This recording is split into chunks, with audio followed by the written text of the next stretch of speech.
I'm unstoppable. I'm unstoppable. I'm unstoppable. I'm unstoppable. I'm unstoppable.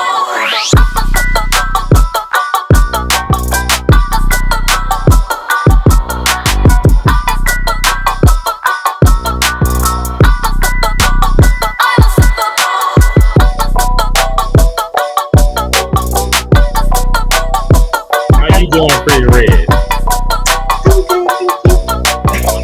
Looking good. You're looking good.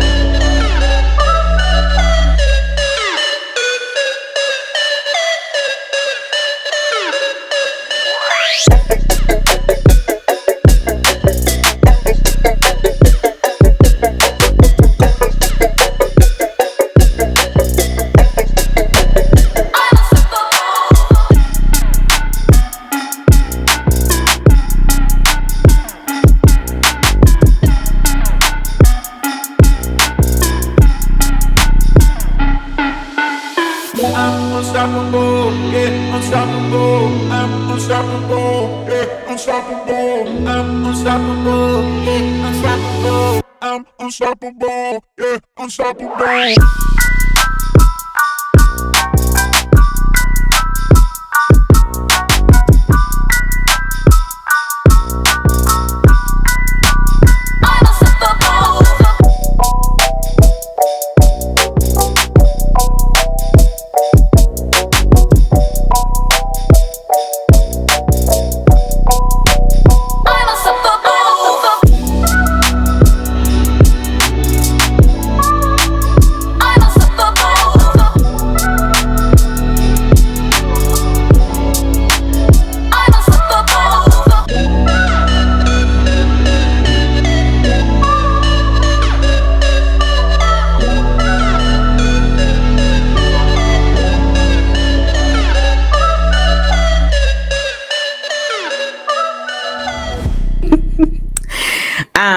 So of course we just went through all of these things.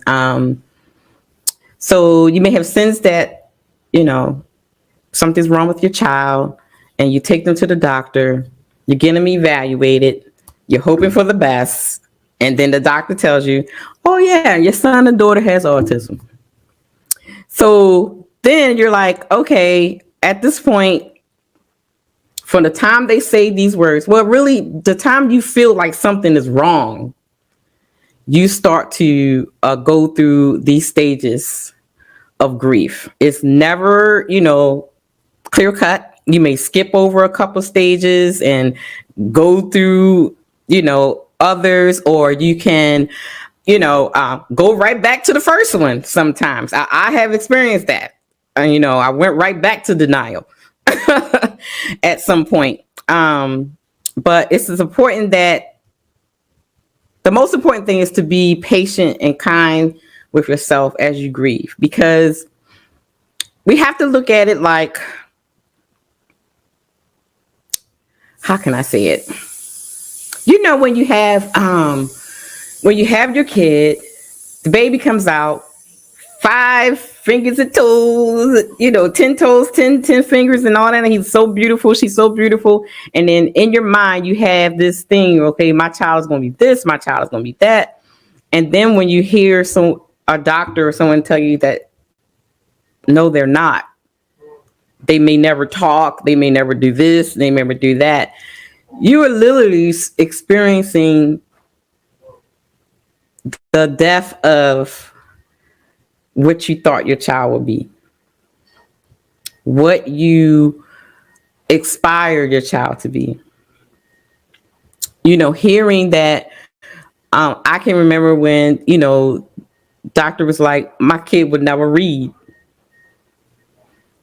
That's hard for a parent to take. So it's like you're experiencing death. So it's like so that's why I labeled this as, the stages of grief, because it's like you're grieving the death of the child that you thought you were going to have. So we're going to get into it. So, all right, the 7 stages of grief. We have the first one, shock and disbelief, denial, anger, depression, bargaining, acceptance, and resolve to overcome. Ladies, do y'all see anything that needs to be added?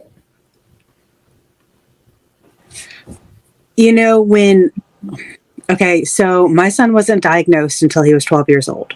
Mm-hmm. And by the point that he had gotten diagnosed with autism, he'd already had a diagnosis of ADHD, severe ADHD. Mm-hmm. And when I went through all of, I have to say, I completely, totally skipped the first one, totally.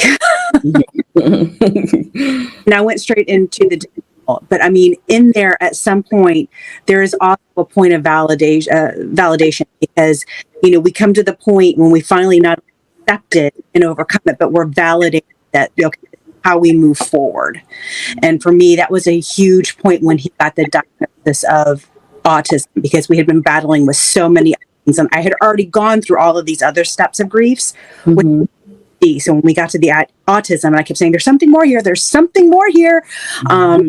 I had the validation, and I was able to move further forward. Gotcha. Okay.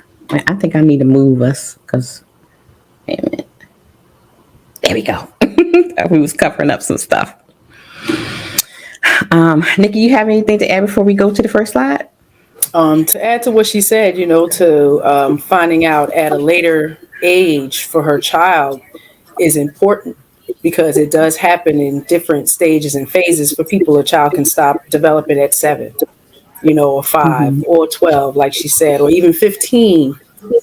Yeah. So, her paying attention to her child and the differences between the behaviors, and like something else is going on here.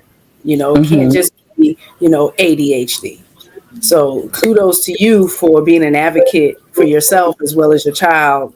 And now we're on a road to resolve and overcome and get resources and, be better for him. So that's great. Okay, so let's go through shock and disbelief. Okay. The shock for me was, child, I don't know what that is. So stage 1, shock, disbelief. During this stage, you will feel confused, numb, disoriented. During this stage, in your mind, you may say, there must be some mistake. This can't be happening. And wait, what? And I was the wait, what? What are you talking about? Because I don't know what you're talking about. What is this autism? A lot of times, I think where the shock and disbelief come from is, especially when people, like some people do know what it is, and then they just can't fathom that it will happen to them. Y'all get what I'm saying? So, Or they have such a small view or window of what that looks like. mm-hmm, A lot mm-hmm. of our people are not fully integrated into the community. So you Right. may have had 1 or 2 people in your community who exhibited different behaviors, and they were considered, special. Right, And like right. the derogatory terms that they use and that they still Exactly. use, and I have to correct people and young children. Mm-hmm. But yeah, so a lot of people don't, they lack that exposure. So when they Yeah. see it, they don't know, or, they're afraid to ask any questions about anything. So, yeah. In some cases, some people just have an out of body experience. Like they just become detached from life, withdrawn from their loved ones, because they're literally in shock. Like, like you just hear something or saw something, say if you got diagnosed with, cancer or something, you're just literally having an out of body experience, or some parents just go on autopilot. How do you explain something you don't know? Exactly. And so when you're sitting in the doctor's office and they're telling you this, like literally some people just go blank. They're not hearing anything. All they heard was the word autism. They don't know nothing that they're experiencing right now. So my tip for parents at this stage is leave the meeting, allow yourself time to react to how you've heard. Okay, good. Oh, okay. Thank you, Caleb. Gentle giant. React to however you want to react. If you need to scream, you need to holler, you need to roll, you need to cry, take a long drive to cry it out, scream it out, whatever, do it. And then make another appointment to come back after you kind of process the initial shock, and make a list of things like questions that you may have, and then, go and talk to the doctor then. Because I think, when the first time you hear it, you're not, some people just, you're not there. So it is important to go back and talk to the doctor, because a lot of times, like in my case, everything she said went over my head. And child, that pamphlet, girl, I was like, okay. And also at this time, you may become kind of standoffish to your family and friends as well, because you think, okay, they may not understand what I'm dealing with. So it is important to go ahead and take that time to yourself, and then go back after you can get over that first initial shock, so that you be able to hear and understand. You got anything on this, ladies? I was on point. Yeah, on point. Absolutely agree. Okay. I was trying to think of everything I could think of. Okay. Go ahead, Kurt. You want to say something, Sherry? I was going to say, you had the advantage of at least getting a pamphlet. I didn't even get that. See? Yeah. So, and like I said, I didn't really have this shock and disbelief because, like I said, I knew that there was more going on. I already done a lot of research. Mm-hmm. But yeah, you got to step back. You got to take a breath, and you've got to let it sink in. Exactly. So this is stage 1. Stage 2. Denial and isolation. Guys, this is like the biggest one, especially with all the parents that I've been working with. Denial is the number one stage of grief that is so hard to get over. Especially in, like, I know, like in the Black community, we're so quick to say, oh, the child is just bad, or just beat it out of him, like, well, how we, I'm just saying, We have the good old country folk in my family. Right. So you know what I'm saying? So it's like, child. So then when you hear something like that, we're like, oh no, he just get that baby some Robitussin. He'll be okay. So I mean, people think like that. So during this stage, you're dealing with denial. You're refusing to believe what has happened. We talked about that. That's sort of like intertwined with the shock of it. Of course, you think there's a mistake, which eventually clear up. What we just saying, sometimes our families be like, oh, he'll be okay. He'll grow out of it. No, that's not how it go. Others will seek second and third opinion and some magical treatment or cure. Been through that. Looking all online, all in other countries, looking for all kinds of stuff. And of course, he'll grow out of this. He or she'll grow out of it. That is one of the number one things that I hear parents say. He'll grow out of it. In my family, it's let's beat it out of him. Yes, Exactly. Exactly. Isolation. Now this one can be kind of tricky because a lot of times you say my child is the only one who's not acting appropriately. So a lot of times I see a lot of moms, they shun from taking their kids out because they're afraid of what people will look at the child's behavior or something like that. They isolate themselves at home, like they'll stay home with the kid. They don't do anything. They won't take the child out because they're afraid of what other people will say about their child's behavior.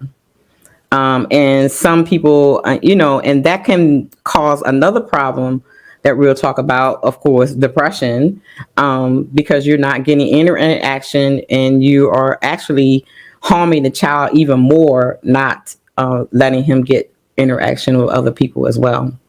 Anything to say on this, ladies?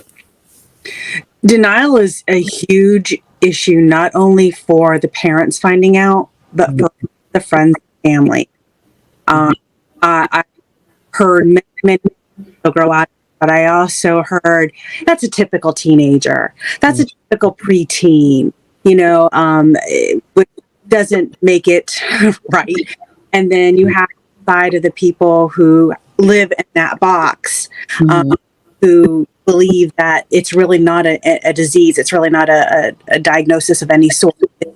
It's something that can be beaten out of their mouth. Haven't received enough discipline in their life. That's why the way they are.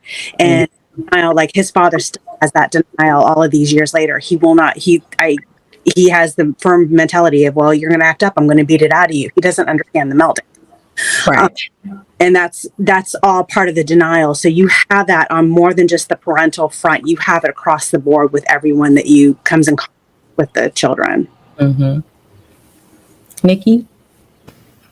I want to speak on you with the parents feeling embarrassed when they're out in public, so that prevents them from coming out. And I've actually had encounters where, being in a grocery store, the child is acting up or whatever. I'm aware. I've worked in the field for many years, mostly with adults. So when I see children, I'm quite aware. The parent may not know, but I'm quite aware. So I'm always engaging, and always welcoming. It was one time at a register, I actually had to hug a mother because she felt so embarrassed that her child was acting out. But then when we started to interact, he calmed down. So she was just relieved because she's like, most people are not that, understanding, and I'm like, don't ever feel embarrassed because he feels that. You know what I mean? So sometimes you might want to take the time to teach people, but it's hard when people are very ignorant. So I get it. Child, I had some stories, baby, about to get into fights and everything. But when I see it, I'm engaging. I try to engage to, try to bring the parents, scares or the embarrassment, whatever because it builds up and you start to really see it. And it's like, what do I do? Like, I'm just ready to leave everything, so sometimes stepping in, helps that situation and they see people do care. Yeah. So, that's important. Thank you. Thank you so much. There's been many a times when I've been in the store and been anxiety full tilt because he's having a meltdown and everyone's staring at me like, why don't you discipline him? Right. I'm like, why don't you do something? Like, I am doing something. Like you. Thank you. Yeah. And again, it's the lack of awareness, and it's something simple that can be taught in school very young. Yeah. So children are aware that other children are different, So I would always bring my children to work just so they grew up knowing that people are different. So and being accepting, I didn't want them to have those reactions to different people, being out in social and making them feel even worse. You understand what I'm saying? So yes. Yeah. We got to kind of lead our children a little bit, with understanding and, explain things to them instead of just brushing it off, and making it seem like it's nothing. Kindness is important. It is. My tip for parents during this time, during this stage would be use this time to just gather information, learn more. Like transfer that energy to, okay, I need to just get it together and do more research and really learn more about what autism is. To get through the isolation, depending on where you are, There Be are, patient with yourself too. yes, most definitely. There are like groups. There are like online groups, and like some hospitals, children hospitals have groups as well. You know, reach out to other families that may understand. And see, that's the thing. When you feel alone in it, and you know, you think nobody else understands, so it's very important to reach out to someone that understands, that's there with you. And that's what my goal is, to be a person that understands. I'm there with you. You know, we're going through this together. So that's two of the tips that I would suggest for parents to do when they're going through this stage. Whoo, child, stage 3. Well, anger. Yes. What can we say about anger? I mean, you're going to be angry towards everything. Yourself, God, great grandmama, your ancestors, the what they call the Similac company. People who made the box. You're gonna be mad at everybody because you're gonna think that everybody, that something that somebody did or something caused this. So this is like one of the biggest things that a lot of us parents and family members go through. We go through that anger, we go through that resentment. You're frustrated. And like I said on one of the bullet points is parents become angry because of the lack of support. And that's one of the areas I was angry because I didn't have any support. I was living in another state, didn't have any family members there. They didn't understand what was going on. I really didn't know how to explain it to them, really, because I didn't know. You know what I'm saying?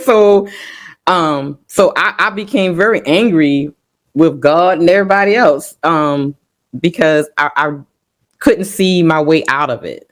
So stage 3 is definitely one of the stages where a lot of parents linger. I'm finding out when I'm doing my counseling sessions, a lot of parents linger at anger for a long time. And then sometimes they'll get over it and then go right back to it. It's like you're a circle. Sherry shaking her head. Go ahead, Sherry.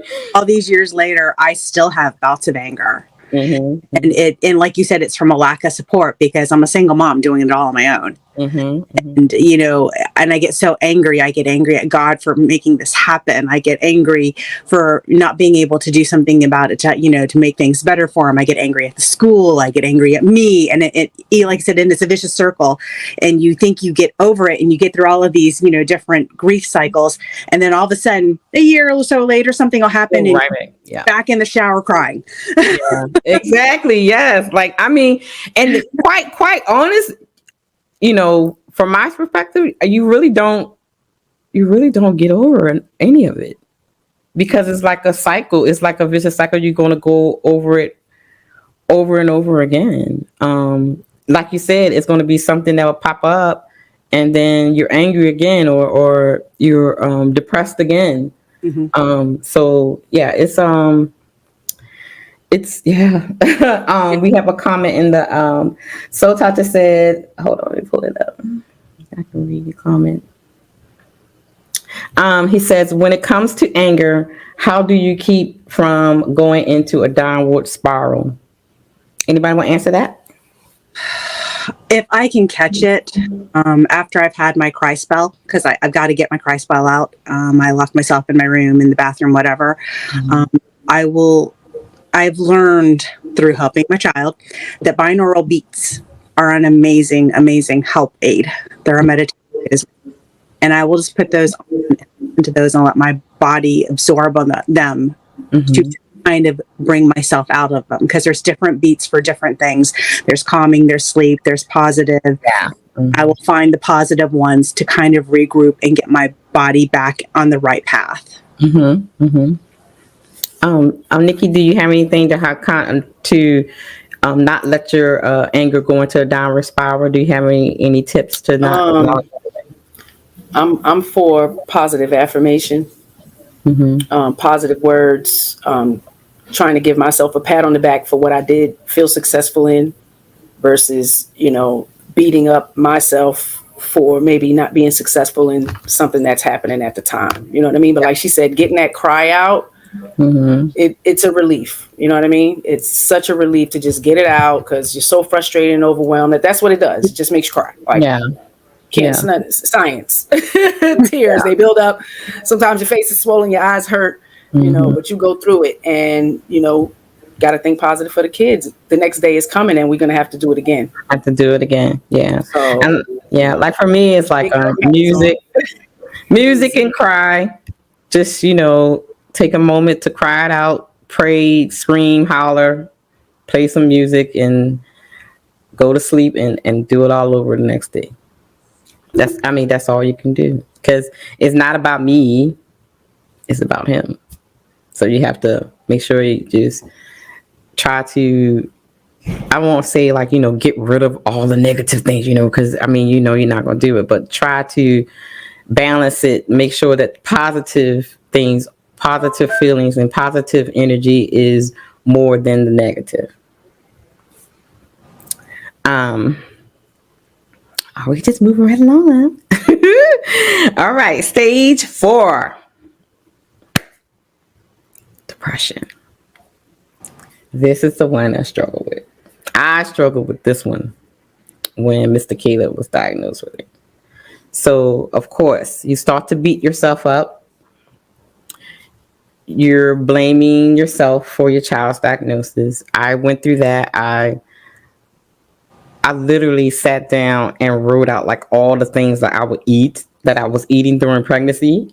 Like where I bought clothes, what I was, like drinking, what, where I was living. Did they have lead in the house? I went nuts because I'm thinking like it's something that I did that, that caused it. And like, just investigating the landlord, just thinking that they put something in the water. It was wild.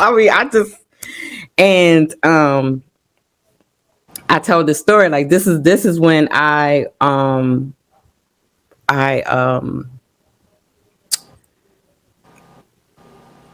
went, let me see, I think I was like a size 8, and I literally went up to a size 22 because I was depressed, and so I was like eating, and yeah, it was wild. So and it happens so quickly. Yes, it does. And just not wanting to socialize, cutting everybody off, feeling worthless, feeling like I was the worst mom in the world. When I'm talking to parents, I try to be as transparent as possible. Like I was so depressed that I wanted to commit suicide. That's how bad it was, because I felt like I did something wrong to Mr. Caleb. It was all my fault. So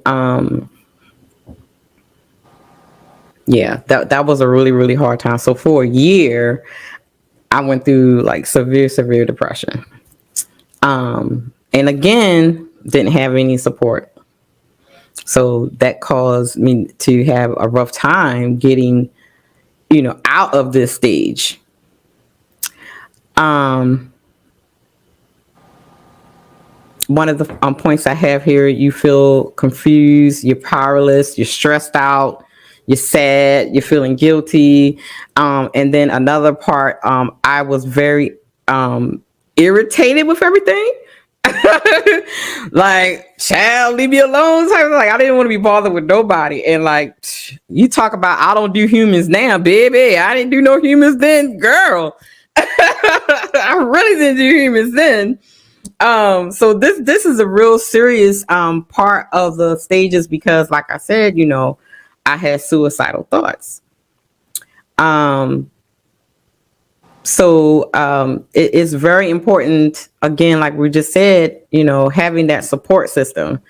If you don't have family members, here's a tip that I have on here is, call a friend, do something that you enjoy, contact a counselor, or, ask a doctor to, recommend a therapist. And in my case, that's what I had to do. Some people literally have to go on to, depression medication as well.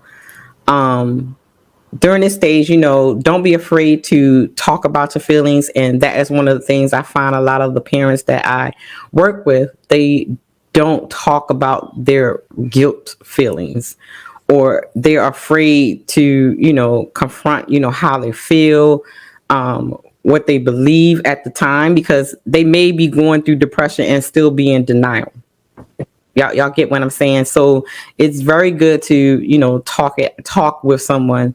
And if you're unable to talk to anyone, we're going to talk about this later about journaling. Using a journal to journal and put down your feelings, because it is a way of you, getting some of those feelings out. You ladies have anything to say with it? Depression is one of those things that's also the cycle. It just keeps going and going. And, I'm blessed. I have massive sets of depression. Sets of depressions that last for like a week is fairly minor in the grand scheme of things.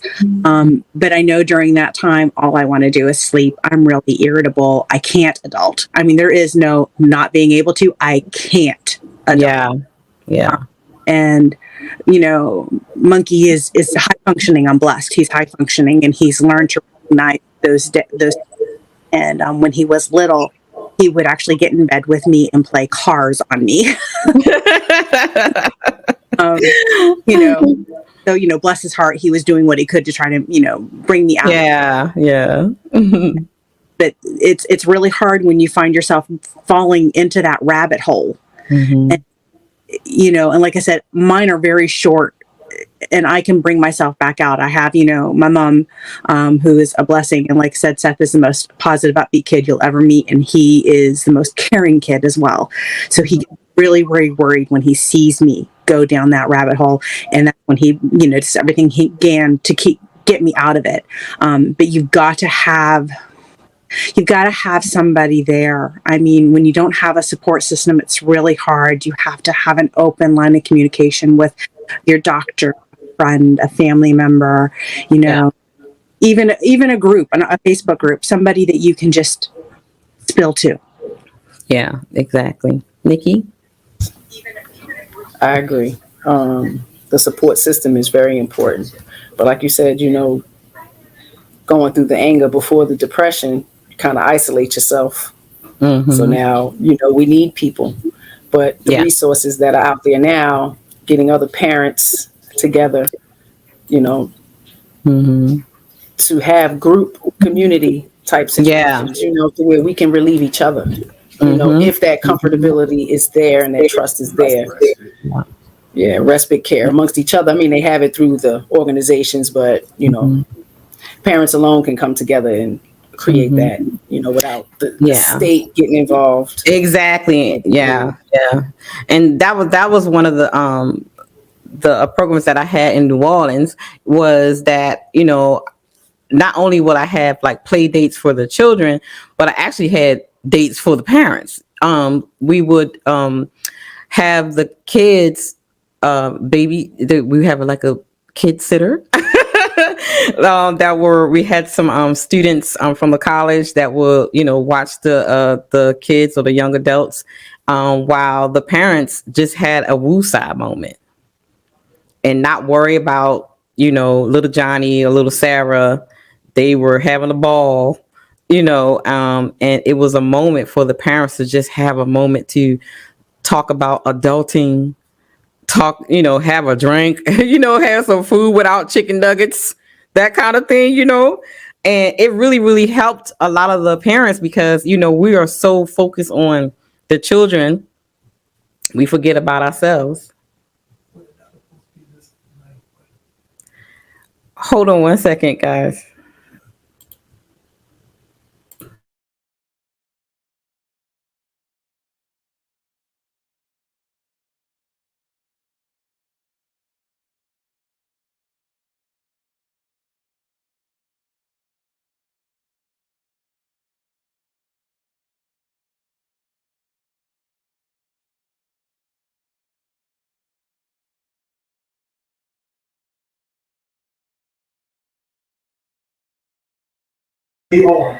I'm sorry, y'all. OG Jam. OG Dad always like, you see, I'm doing productions right now. He needs something. No, he just want to ask me a question. Add his 2 cents. Come on, OG. No, he just 2 cents. He wants. I cannot, y'all. Okay, let's get serious. Okay, yeah. So, it is very important that you reach out and find some type of support system during this time. Definitely. Okay, stage 5, bargaining. So now this stage was kind of interesting to me because I did not think of it that way. But then when I really delved into it, yeah, we do this. So the bargaining stage is like the last ditch attempt to come to terms with the diagnosis. After a while, the parents start to bargain whether a higher power, what we believe, whoever you believe in, God, the universe, spirit, Muhammad, whatever, you start to bargain with them. Like, Lord, if I do this, heal my child. If I do that, Lord, please, take away the autism. So it's interesting that I at first I didn't think this was one of the like stages I was going to lump this together, but actually this is really all by itself. You do go through a stage where you just finding bargaining chips, with whomever, whatever you believe, for that healing. Like I have on the slides, like, let's make a deal. Okay, Lord, I will stop smoking if you heal my child. Okay, I will do this. I will do this. I'll start going to church more or whatever if you heal my child. So the stage 5 is one of the, I think that we start to do this when we really start to understand and really get into like, okay, I know what it is. I believe what it is. I believe that my child has autism.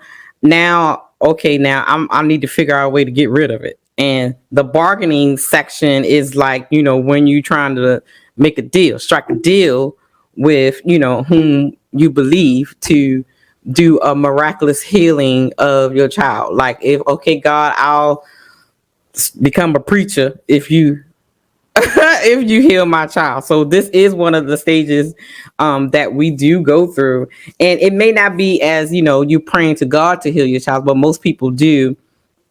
But even like bargaining with doctors, like, do you have any special treatment, or calling people that are not like medically trained, or going to the voodoo doctor or something. I mean, people do all kinds of things when they're going through this stage.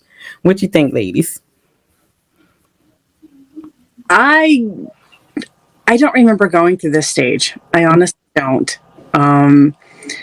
But like I said, he was diagnosed later in life, and already had chances to research it and know what was going on. So I know I've done the bargaining to try to make the ex-husband accept it, but that didn't work either. So. Right, yeah. Yeah. Nikki? Yeah. I mean, it's definitely a part of the stages of any grief. So absolutely, I'm sure that goes hand in hand. Even with just our regular kids, anytime something's going on, we definitely in a bargain stage for making it right. Right. Yes. Yeah. And then I especially I find I know Bolo is in the chat. Hey Bolo, and let me see. Bolo, Lance, Simon, who else is in here? Soul Tacha, it's Michelle. I had someone else in here. Hi guys, thank you guys for tuning in. Especially those of us that's in the church real heavy. And Bolo can contest to this a little bit, it's pray it away, take them to the altar and drown them in oil or holy water or something, and pray it away. So that's one of the and I can only speak for my community, is that is very, very big, especially growing up in the apostolic Pentecostal church. You got prayed everything away. And that goes into the on the another one of the stages where we talked about earlier, the denial, the disbelief, the blaming. Well, what you do? What sin did you commit for your child to be this way? So you start to bargain like, okay, God, Lord, forgive me for whatever I done. Can you please heal my child now? I'm gonna try not to cry. When I found out Mr. Caleb had autism, I told you I went through depression, and man, this was like the part where you really, really go deep and pull out that connection, that spiritual connection, whomever you believe. And Mr. Caleb stopped talking. And after the doctor told me he would never read, he would never, learn like the other kids and all that, blah, blah, blah. I went through the whole blame thing, and I blame myself for it. I blame, I did something wrong. And, so one Sunday morning, I went to church, and Mr. Kid was still a little baby. He was like 2. So he was in my arms, and I was in church, and I was just crying my eyes out.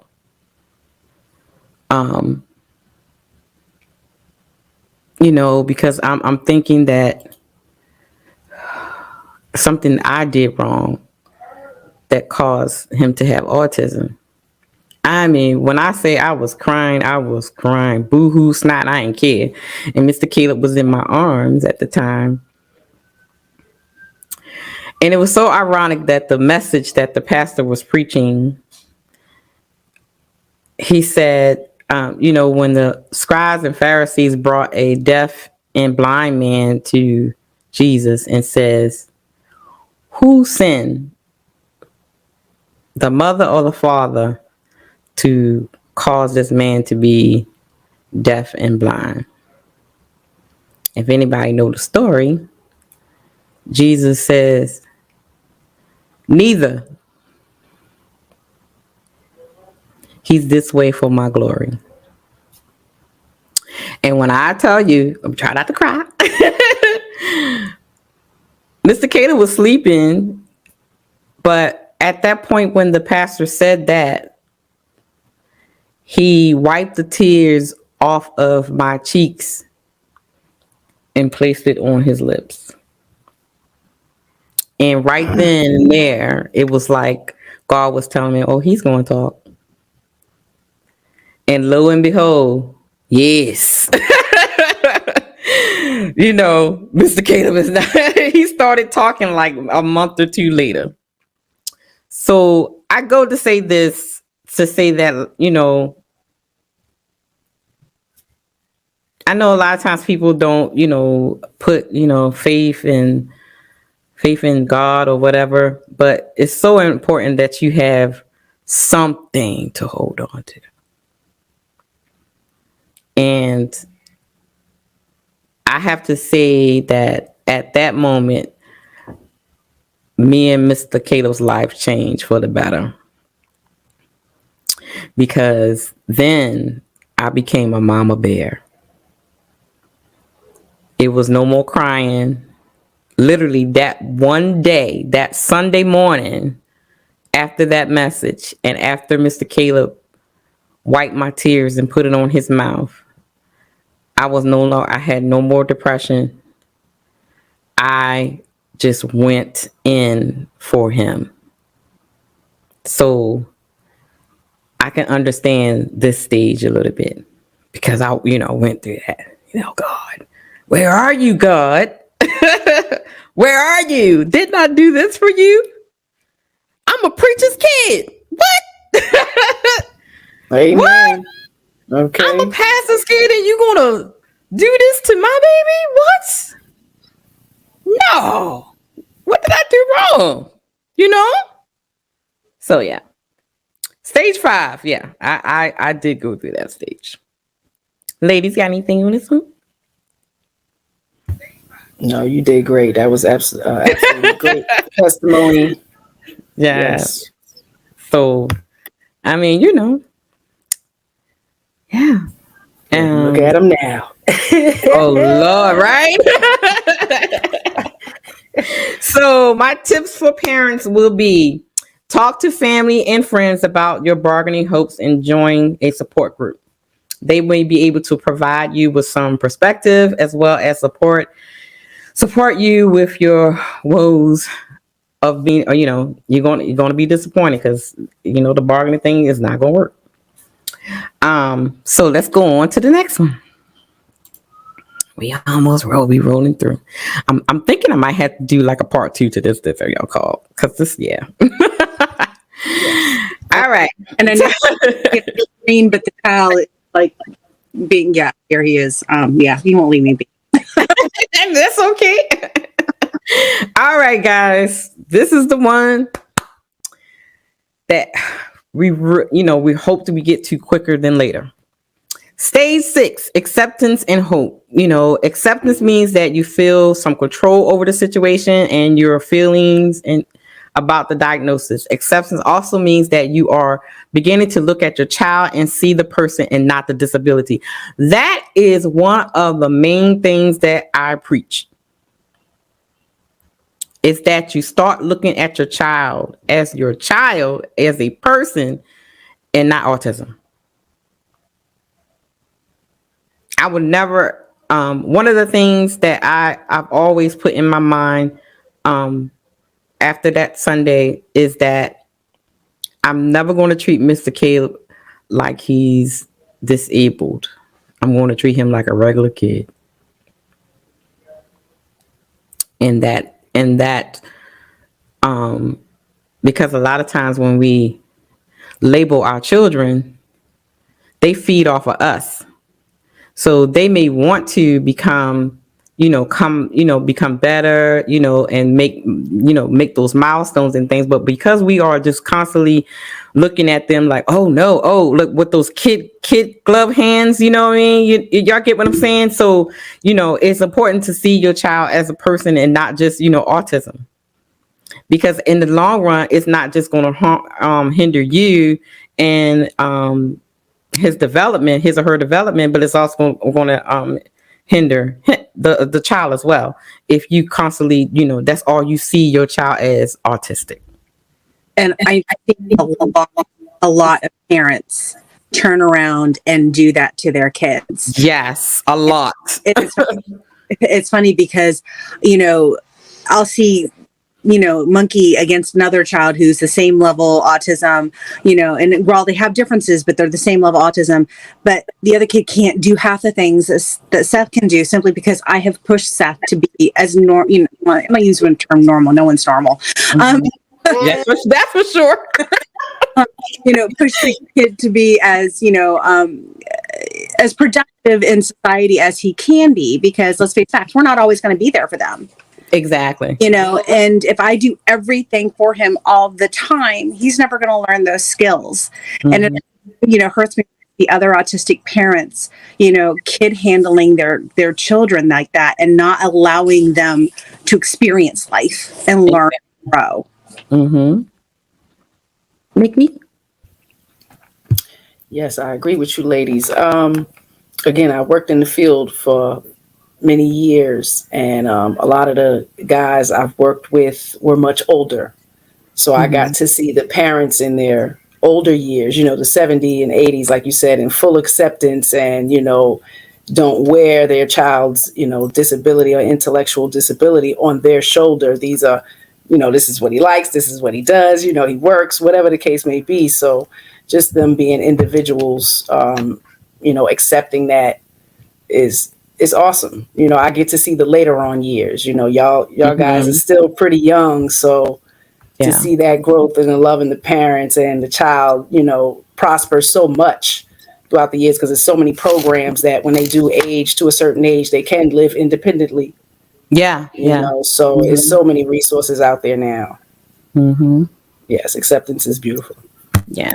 And, acceptance is also means that you realize that there will be days filled with anger or grief and days that you will have strength. When we talked about that, we're going to be going through this cycle.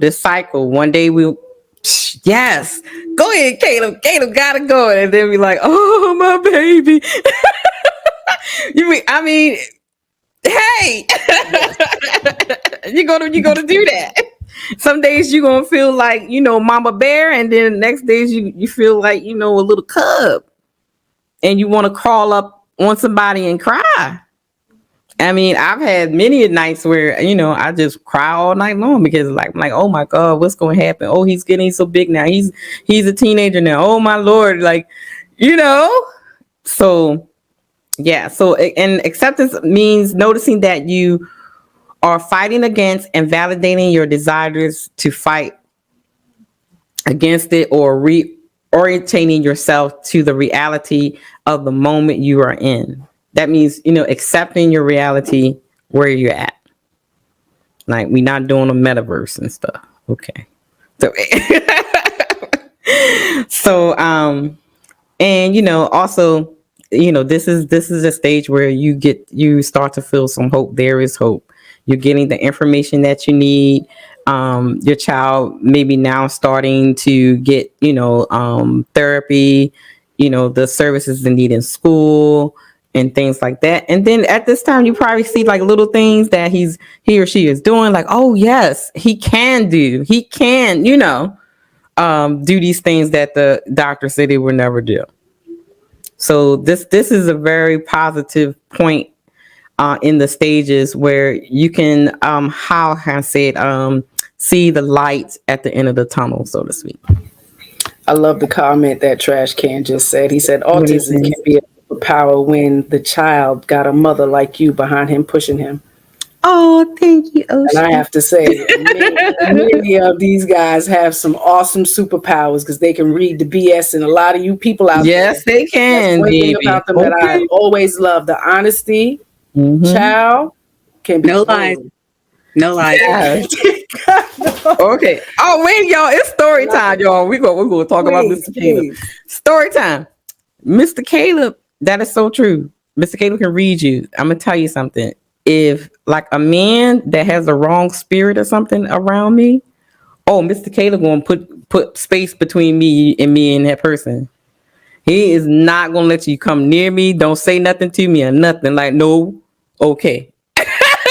He was not. I can remember. So we didn't do all this, and so you always gotta have a little old pervert neighbor. He was like in his 70s, but he thought he was Pimp Daddy, And so he kept knocking on my door, asking for sugar and salt and all this kind of stuff.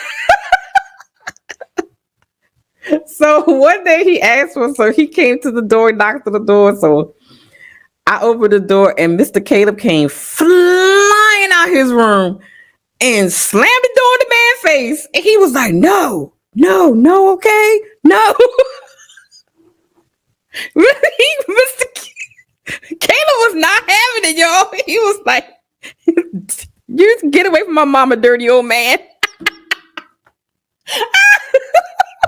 He said, and stop coming to ask for sugar and shit. Right. Caleb was like, no. Oh my goodness, but they do pick up on things though.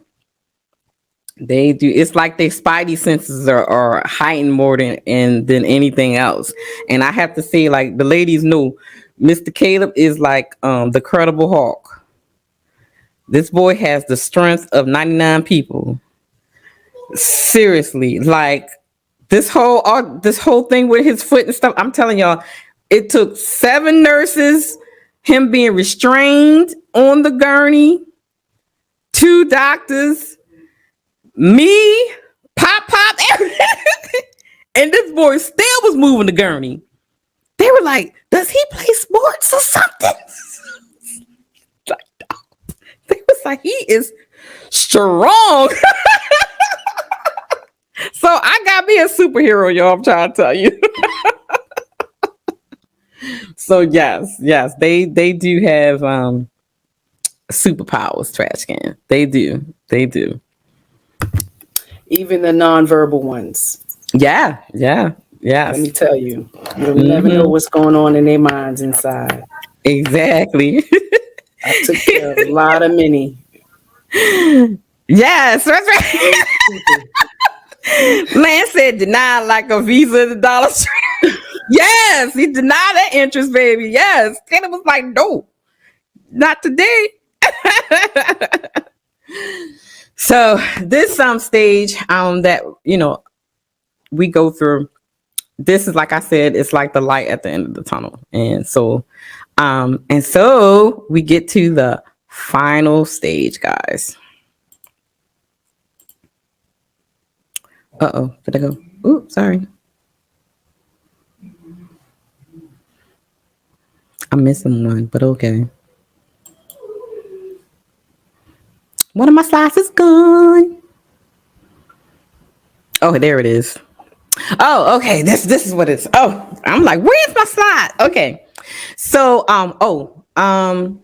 for anybody that's in the chat, I'm gonna put so I created a pamphlet of this presentation as well as some work book questions for you.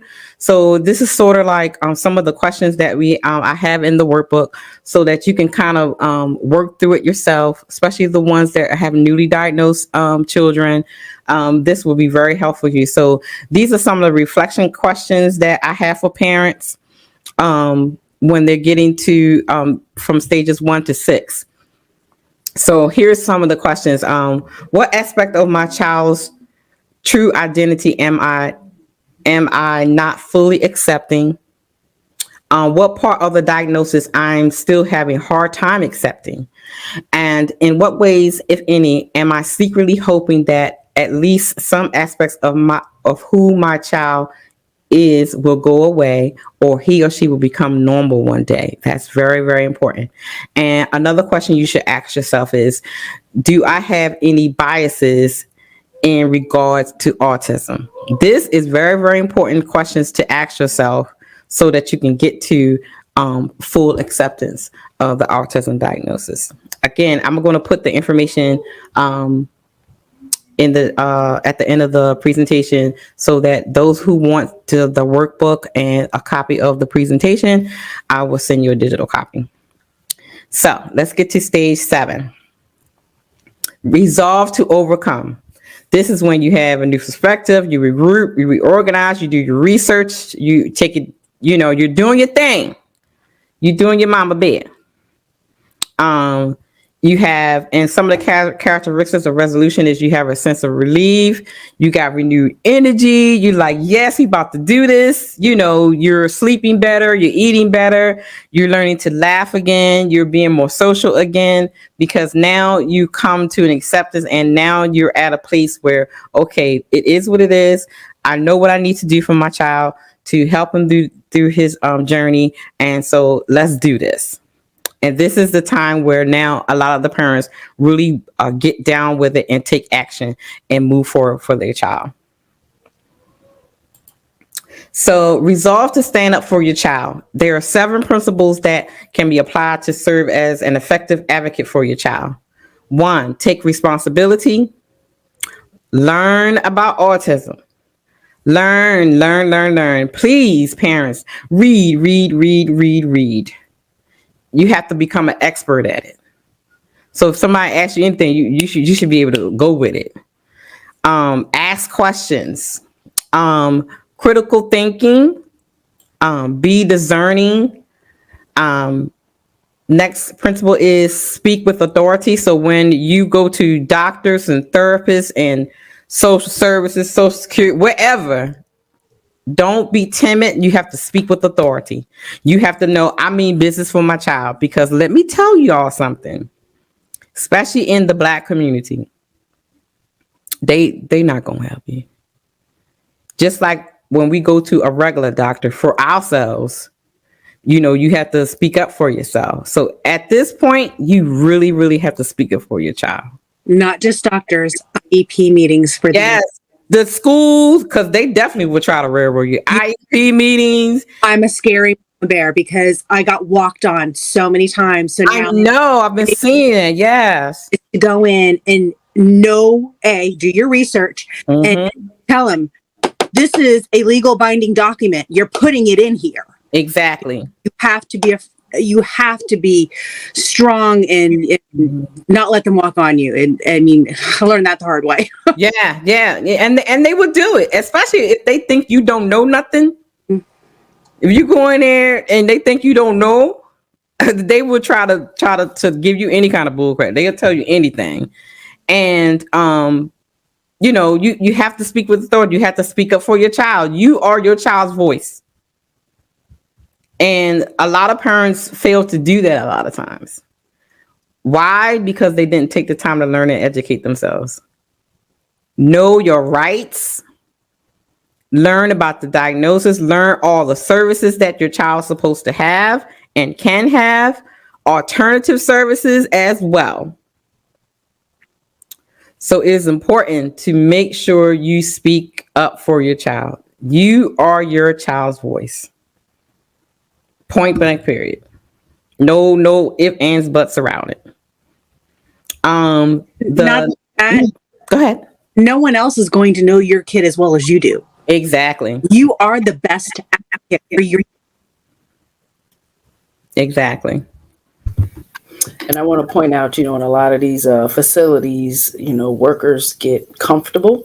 Mm-hmm. Yes. There's a lot of favoritism when you come to managers and higher ups, and they're allowed to get away with things. So always be an advocate and, teach your children the names, so they are aware that these people are responsible for you and they have a duty and they need to follow that. Because that's where I'm at with it. I'll call somebody out real quick because, if you don't care for these people genuinely, then you need to not work here. Exactly. Yeah. So, one of my favorite things, I got document. Baby. Okay. Look now. Sherry like, yeah. Girl, baby, you gotta document be prepared. Look, I had a whole big, my binder was like that big. Okay. For every single year. Yes, document. Even if you think it's the tiniest, minute little thing. Keep it, baby. Yes. Yes. Document. Like even my career, whatever. I document. I don't get rid of nothing. It could be the slightest email because I don't trust nobody. I keep it. So everything. It could be the small, like Sherry said, the smallest thing. A phone call. A voicemail. Keep it. A text message. Screenshot it. Save it. Save everything. So you can be prepared, document everything, and be organized with it. Don't be fumbling all over. So get you a little system now to keep all this stuff together. I'm coming out with a little, a notebook where you can keep all the things in an organized way. So stay tuned for that. For parents, keep things organized. So you can jot down every doctor's appointment, every therapy session, when it's supposed to be, who you spoke to, and all that jazz will be in this notebook. It'll help you keep organized. So we'll talk about that later. Yes. That's one of the things I'm working on. Collaborate. Be a team. Like when Mr. Caleb first started when I was in North Carolina, his preschool teacher was my teammate. She was my teammate. She got me through it. So if I had questions about anything, and there were a couple of times where she went to the doctors with me. So if you like, I had to build a support system for me. So you may not have it like right away. So, you know, that was the time when I was trying to do humans, y'all. Shout out to the teacher, Caleb's teacher. Shout out to you, lady. MJ, Miss MJ Algier. Yeah, shout out to yes, you. she is like the best teacher ever. She still keeps in contact with Mr. Caleb. She can't believe how big he's gotten. On Saturday, you guys will see a few pictures and clips of them two together for the next presentation. But yeah, she was my support system, you know, and then, you know, she connected me with another parent. So we were able to play off each other. You know what I mean? Go ahead, Sherry. You need to collaborate with other parents. Definitely. I mean, you and I, that's how we kind of met, is, you know, in a group and yeah. Yeah. Mm-hmm. And you know, and I have since built a group of women who are autism moms, and we all collaborate. You gotta have, it's a support system. You know, when you collaborate with another parent, and especially if they're on the same level of autism, similar level, she can say, "Oh my gosh, my child is just doing this, you know, this." You know, how did you deal with it? How do you get through this? Right. And so like you're building a community, really. Mm-hmm. You're building your own little community. And the most important thing is when you build a community with people that understand what you're dealing with. And Ms. Todd, this is why I wear the stuff that I wear, just to bring awareness. So when I'm out in public, you know, people see, you know, they may think my child, you know, is on the spectrum, but she's not. Mm-hmm. But when like you said, when I see other families out in the community and they're tensed up because their child may be having a, you know, an experience out in the store, I got on one of my shirts, you know, so it's like, I understand. Let me help you. Understand. Absolutely. Yeah. Absolutely. Yeah. And it kind of changes the child's dynamic because they're like, who is this person? So it kind of snaps them out of it. Like, okay, maybe I need to act right. Now they're looking for protection. Right, now exactly. They're looking for protection. That's what I do notice. Now, I'm feeling fuzzy. No I want her to protect me from this lady because who is she coming over? Why is she talking to us? Then it eases, you know, and you might still wind up having the fit, but it calms her a little bit. And I say her because usually it is the mother. Yeah. So this part is another set of reflection questions. Again, I'll put the email address in there so that anybody that wants the workbook, I'll send it to you. So along with this presentation, these are some of the reflection questions that you might want to ask yourself, and you know, kind of take it down and try to, you know, really dig deep and answer the questions honestly so that you be able to move forward and towards, you know, going through this journey with your child. Let me just read one or two of the questions. It says, how are you being gentle with yourself? Where are you in the process? And we talked about that, being patient with yourself. How are you doing? How are you doing? Because we are so concerned about the child, but how are you doing, Mom? How are you doing, Dad? And that's one of the things we need to really So these are some of the questions that that's in the workbook.